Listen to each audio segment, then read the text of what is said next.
عليه السلام إنه قال: ألا وإني زاحف بهذه الأسرة مع قلة العدد وخذلان وكثرة العدو وخذلان الناصر. عطر مجلسكم لذكر محمد وآل محمد.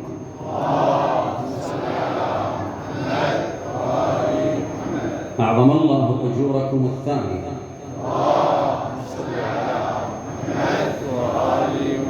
لعناية مولانا صاحب العصر والزمان وسيدتنا الزهراء الثالث بأعلى من الاثنتين.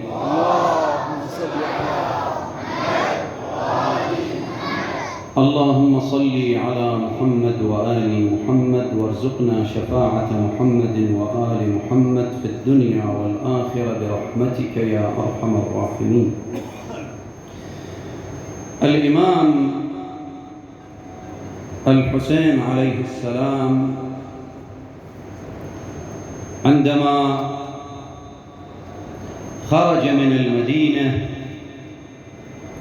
متجها إلى أرض كربلاء، أرض التضحية والفداء، وأخذ معه جمع من النساء، تعرض أو توجه للإمام الحسين عليه السلام أسئلة من كثير من الناس. ومن ضمن الناس الذين سألوا الإمام الحسين عليه السلام عندما توجه إلى كربلاء وهو يعلم بالمصير المحتوم.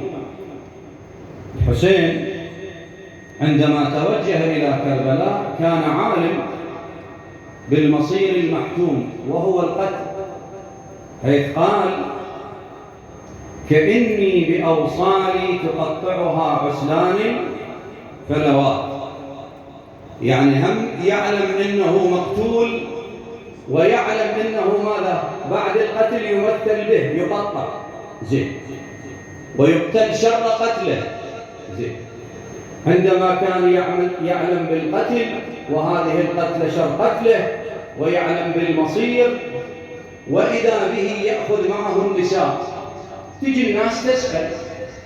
من ضمن الذين سألوا الإمام الحسين عليه السلام الأول سأله عبد الله بن عباس حبر الأمة، والثاني الذي سأل الإمام الحسين عليه السلام أخوه محمد بن الحنفية.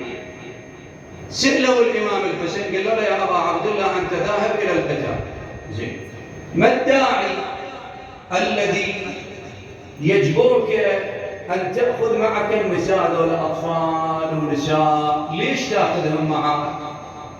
أنتم تعلمون كان الحسين يجيب بهذه الإجابة لا غيرها. اللي يسأله يجاوب هذا الجواب فقط. شو يقول له؟ اقرأ معي: شاء الله أن يراني ماذا؟ وأن يراهن ماذا؟ سبايا. يقول الحسين كان يجيب بهذا الجواب. لكن في وقتنا هسه احنا قلنا هم لازم نشوف الحسين دولات مثل ما تقول جاوبهم على قدر عقولهم، صحيح ولا مو صحيح؟ احنا هسه بالوقت الحاضر هم صار لنا القضيه صار لنا 1400 سنه اقل شويه زين.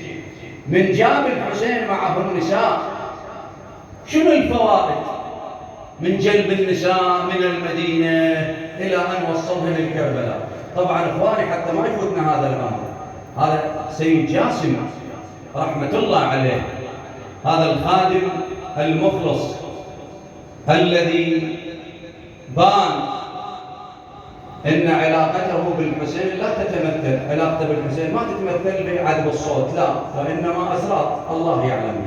سيد جاسم يقول إذا واحد مرات يريد يحكي عن الإمام الحسين فليعلم بأن العقلية التي كان يتصرف بها الإمام الحسين عليه السلام هي مجموعة عقول 124 ألف نبي، أولهم آدم وآخرهم محمد. اللهم صل على محمد وآل محمد. هاي وحدة بعدين أنتم أهل ثقافة. مرات يقولون بالفلسفة هاي يقولون هذا العقل المحدود لا يمكن أن يدرك العقل إلا محدود. احنا عقولنا محدودة، حكمتنا محدودة، حتى لما نريد نسولف على قدر شنو عقولنا. التصرف لا يكون مثلا مرات احتمال. فهم العلماء اخواني احبتي يقولون من خذ النساء وياه ابو عبد الله الحسين كانت عدة فوائد. اول فائدة الحسين كان يخاف عليهم منين؟ من بني امية. ليش؟ قال لأن الحسين عليه السلام إذا ترك نساءه بالمدينة وطلع المكة ويجي للعراق أول إجراء يتخذونه ضده بني أمية يأخذون العلويات الهاشميات يا سادة وين يذبونهن؟ بالسجن. هسه واحد يقول معقولة؟ إيه أكثر. هم سووا شيء أكثر من السجن. ماذا فعل؟ سبوهن، والسبي أشد من السجن لولا سبوهن. والحوراء زينب سلام الله عليها شو يقول؟ يقول لهم قد أبديت وجوههم ينظر إليهن القريب والبعيد والدني والشريف ليس من ولاتهن ولي ولا من حماتهن حبيب. زين وبنو أمية قالوا نعم، كانوا بنو أمية إذا واحد عارضهم في ذلك الزمن وما تمكنوا من عنده، يعني وقف ضدهم وما تمكنوا من عنده، لأن مو سهل أخواني ترى بني أمية من قاتلوا الحسين سنة 61 صار لهم 21 سنة وشقد بالدولة. صح لا مو صحيح؟ 21 سنة بالدولة. هذا اللي يقعد بالدولة 21 سنة يتمكن ولا ما يتمكن؟ يتمكن. لا حط ولا بس احنا ما نقدر نفتح لنا فرق لأن مبينة هي تقرون بين الرسول صالون. 21 سنة يقول كان اللي يعارضهم إذا ما تمكنوا منه ألقوا القبض عليه حتى يعدمونه لو يسجنونه. شو يسوون؟ يجيبون عائلته، يذبونها بالسجن. اللي رجع عائلته يطبونه. زين واللي ما رجع تبقى عائلته وين؟ بالسجن. ما دامك انت غير متمكنين منك احنا عائلتك نخليها بالسجن. واحنا عندنا بأدب القرآن وذولا هسه يقولون يا ذولا كانوا مسلمين. احنا بأدب القرآن شو يقول؟ ولا تزر وازرة شنو ذا الجواب؟ صح ولا لا؟ حتى هسه احنا ما دام صارت شيء بالشيء يذكر. هسه احنا مرات من تصير عندنا طلابه بالعشاء صح ولا لا؟ فوق ظلم كله. هسه هو مسوي مثل ما تقول ما نقدر نقول كلمه، نسوي جريمه واحد واذا بالقضيه كلها تصير. صح ولا مو صح؟ عموما يقول كانوا ياخذون اكو واحد كلكم تعرفون يسمونه حجر بن عدي الكندي. حجر بن عدي الكندي هذا من أصحاب أمير المؤمنين علي بن أبي طالب عليه السلام من أهل الكوفة. كان يقعد بالمسجد ويا ربعته مثل وجوهكم الطيبة. صلوا على محمد وآل محمد. يقعد بالمسجد بعد شهادة علي بن أبي طالب والأمور آلت بعد انقلبت القضية صارت لبني أمية. يقعد بالمسجد هو وربعته. زين الخطيب يصعد على المنبر. من يصعد على المنبر ينال من علي بن أبي طالب عليه السلام. هسه ما يقول مثلا على الرابع على لا يشتمون علي. زين دول قاعدين يوم يومين ثلاثة ما من يشتمون بعلي. يوم من الأيام قاموا مثل ما تقول سووا لهم انتفاضة وين؟ بالمسجد. سووا انتفاضة بالمسجد قبت الناس كلها وهي بالمسجد ضد بني أمية. وصل الخبر إلى معاوية قال له لحجر بن عدي الكندي وأصحابه 10 أو 11 سووا لنا ضجة بالمسجد. وذولا إذا بقوا هيجي راح الناس تشوفهم وتستقوى يومية واحد شيء يوقف لنا بالجامع وهم يرزلنا ويشتمنا. شنو نسوي؟ قال لهم ألقوا القبض عليهم ودوهم إليه حتى يتخلص منهم. يقول اجوا يلقون القبض على حجر بن عدي الكندي واصحابه ما تمكنوا منهم بالسهوله الى ان بعد ايام مسكوا منهم 8. ايش كثر بقوا من 10؟ اثنين، مسكوا منهم 8 من ضمنهم حجر بن عدي، عدموهم طبعا رحمة الله عليهم، استشهدوا، بقوا 2. الاثنين ياهم هذول، الاثنين عمرو بن الحمق الخزاعي وبعد وزاهر بن عمرو الكندي. ابن الحمق الخزاعي وزاهر ابن عمرو الكندي الذي استشهد مع الحسين في يوم 10 من المحرم، نتحدث عنه غير موضوع. دول ما تمكنوا من عندهم، ما قضوها، ما دوروا عليهم ودوا قوة، ما تمكنوا من عندهم.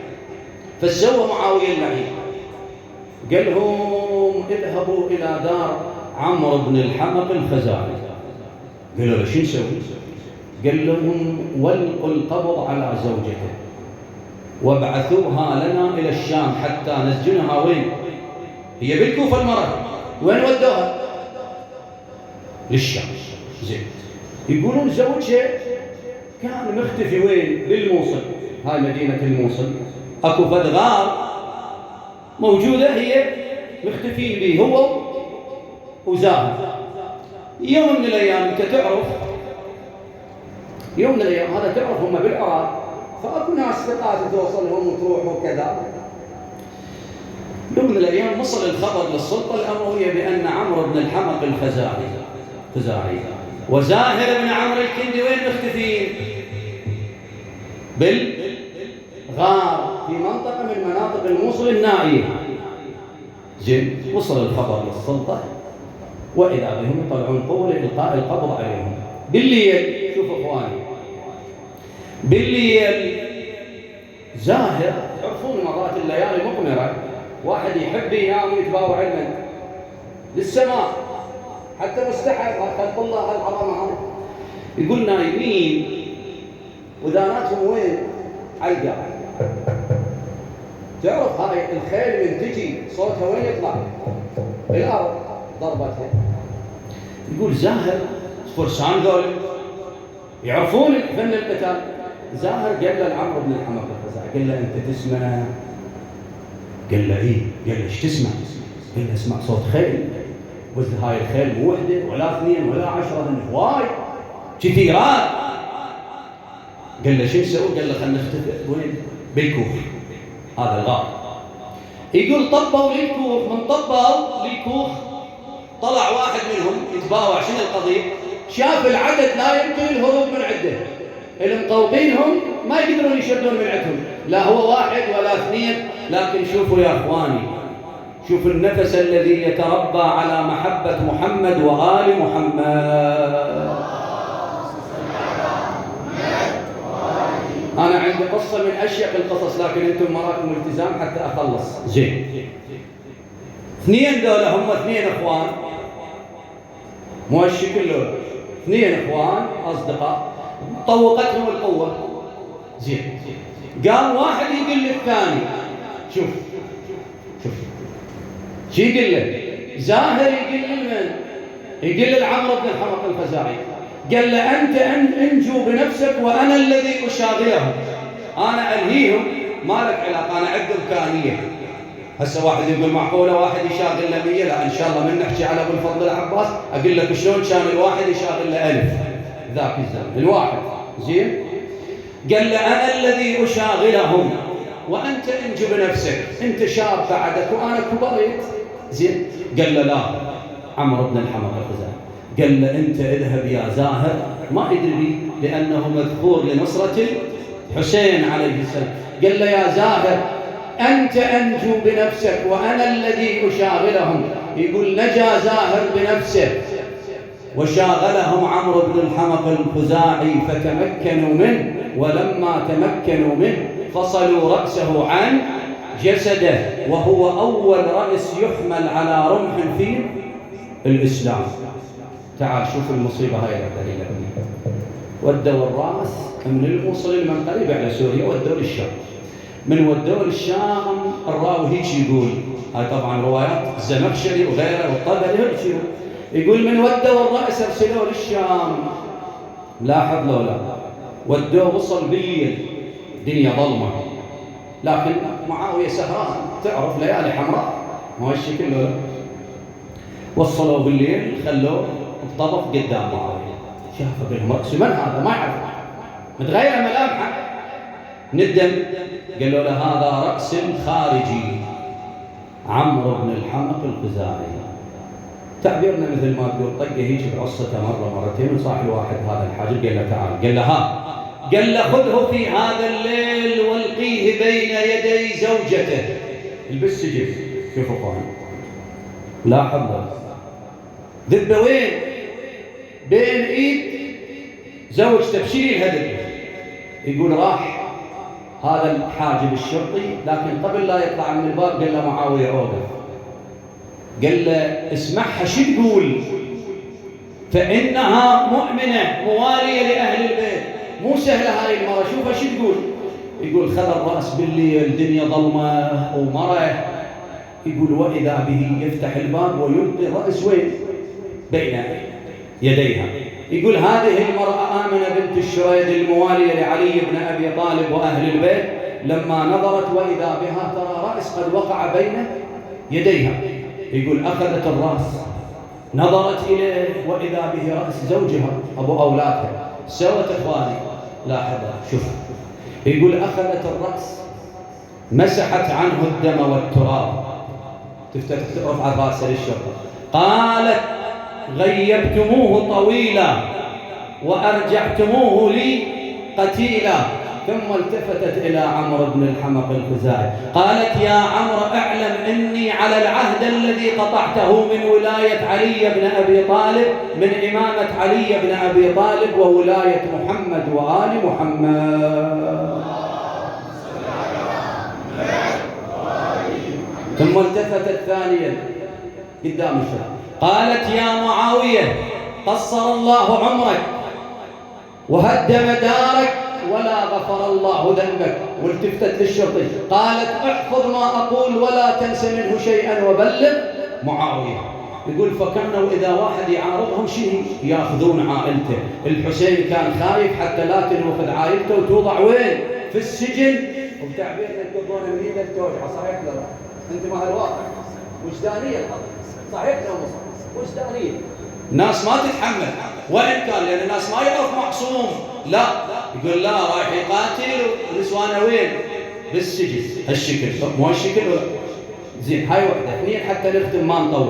يقول الحسين أخذ النساء لأن النساء لهم دور كبير، ملتفت له دور كبير في نشر المظلومية التي جرت على الحسين عليه السلام. ولذلك تشوفون ذن الأيام من يوم 12 من يوم احنا ب14 محرم، يقول أدخلوا النساء على اليمن أدخلوهن على عبيد الله بن زياد.